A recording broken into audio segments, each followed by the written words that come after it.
We have Lloyd Singleton today with us to talk about principles of landscape design. Welcome, Lloyd. Thank you. Why is landscape design important? Well, sometimes things look good and sometimes they don't. And I think a lot of times the difference is the design, whether something's been done with some thought and planning. So I think instead of just going out and sticking a plant in your yard, most people are better off actually having a landscape design in mind. Where's the best place to start, or how do you start with a design? The first thing you need to do is assess what you need your landscape to do for you. And then how your yard or that landscape space is actually going to function. If you entertain a lot, if you use a big lawn area for playing games, if you want to have a barbecue area, you need to add a pool, whatever those kind of things are. And then you come up with those functional aspects of the landscape, and then you design around that and with that in mind. Well, so what are some of the principles we need to follow? Okay. I love to quote the 1st century BC father of architecture, Vitruvius. Vitruvius used 3 Latin terms to typify good design: firmitas, utilitas, and venustas. Oh, I hope you can translate. Oh, yeah. Well, firmitas, of course, is that it's strength, it's sturdy. And that's why you want to use very good long-term materials when you're doing anything in a landscape design. Utilitas, the root is utility, meaning usefulness. You also want to make sure your design is very useful, it's very functional, people flow. For instance, a lot of times we put square corners in our sidewalks. No one walks in a square. They're going to cut across and kill the grass that's there. Corner. So instead of doing a square corner, you always want to make sure that you have curvilinear lines in hardscape. And then the last one, of course, is Venustas. Venus was the god of beauty, meaning don't just make it strong and useful, but make it beautiful as well. And that's where there's some other really important principles of landscape design that you can take into consideration when you are trying to get that beauty. I think the difference between a landscape that looks great and one that doesn't is because someone has followed those principles of design or adding beauty. And a lot of times you may not know what they are, but there's some real hints. Are there some examples we could look at for that? Botanical gardens, some of the resort hotels. We're blessed with theme parks locally that have amazing landscape design that are definitely sturdy, functional, and beautiful too. Now that I have to put in a plug for the Discovery Gardens at the Ag Center in Tavares, we have 19 different little gardens in a 3.5-acre area, and they are all of a type that a homeowner could do. Absolutely. So they're more easy to maintain. We could also go to Lou Gardens in Orlando. Absolutely. Which is on a much larger scale. So those are 2 really good botanical gardens. Very good examples. Where we could go. Now, even the Sumter County office has a little bit of a garden We there. have a demonstration garden too, and we focus a lot on native plants there. And there's a trick, but you can make native plants have a very beautiful arrangement as well. And I also want to recommend that there is a publication available on the solutionsforyourlife.com website. If you just type in landscape design, this comes up, and it's a 12-page brochure, but it was written by Gail Hansen, who's a professor at University of Florida in the horticulture department, but she's actually a licensed landscape architect. And it's one of the best publications I've ever read talking about the principles of design.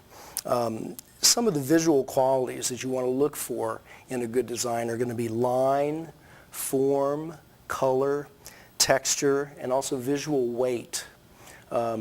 Line can either be straight or it can be curvilinear, but it's going to be, for instance, where your turf meets your bed line. That is actually going to be a line. Or if you have a sidewalk or a path, that's going to follow some sort of a line to move the eye and to move people. Form is going to be the shape of something, whether it's a big oak tree that has a very large form, or it might be the space underneath the oak. The shape that's more the shape of the plants and their leaves. Shape of the plants and leaves, right. Color is very important. You could do a huge emphasis with a very small impact of bright color. For instance, if you have a little patch of bright yellow marigolds at the end of a walkway, it's going to draw you down to that. You have to use some color very carefully. You don't want to have too much, or it kind of negates the value of that. But if you have small bits of color, it can be very high impact visually. Then there's also texture. Texture is very critical in landscape design. If you want to have a palm next to a plant with round leaves, that's going to be a good contrast of textures. Textures are probably one of the easiest ways to create interest in a garden, and that's by putting things that have very different leaf shape or texture next to each other. Okay. And then, of course, visual weight is an important element, and that's because some things look heavier and are going to take up more space. A darker color, for instance, is going to have more visual weight to it than something that's light and airy and light green. Does more color and shape could Yes. also give it weight? Yes, the color of it, the shape of the texture, all, but you have to look at it in that weight thing so that you don't have your picture, your composition out of balance. Well, are there more principles in there? Well, or is that kind of an overview of them? That's definitely an overview, and then there's lots of ways to use those principles, whether it's the repetition or the unity of three. Let me give you an example. If you want to have an even number of something, it's very obviously going to stop the eye, because the brain likes to divide groups of even numbers into half. So if you have 4 or something, your brain is going to look right in the middle, 2 on one side, 2 on the other, and stop. If you want to move the eye, you want to have an odd number. Your brain doesn't stop, it moves on to the next visual element. Oh. So I like to do things in 3s and 5s and 7s and have that movement of the eye. I've heard of that principle. I didn't quite realize why that was. Yeah, That's it's our interesting. brains. Yeah. Mhm. We're hardwired that way. Well, how do we know if we've been successful? Well, ask your neighbors. Do they comment and say, oh, that's really beautiful? Or, do you get lots of strange looks? But no, I think really if it's aesthetically pleasing to you when you stop and look at it from a distance, then you've been successful. If it's beautiful to you and it's functional and it's sturdy, then it's a good design. Any other tips? Don't be afraid to try something.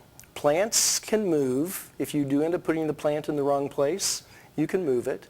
If you end up putting a stepping stone walkway the wrong area, you can move that too. But it is very much easier to start with your plan on paper.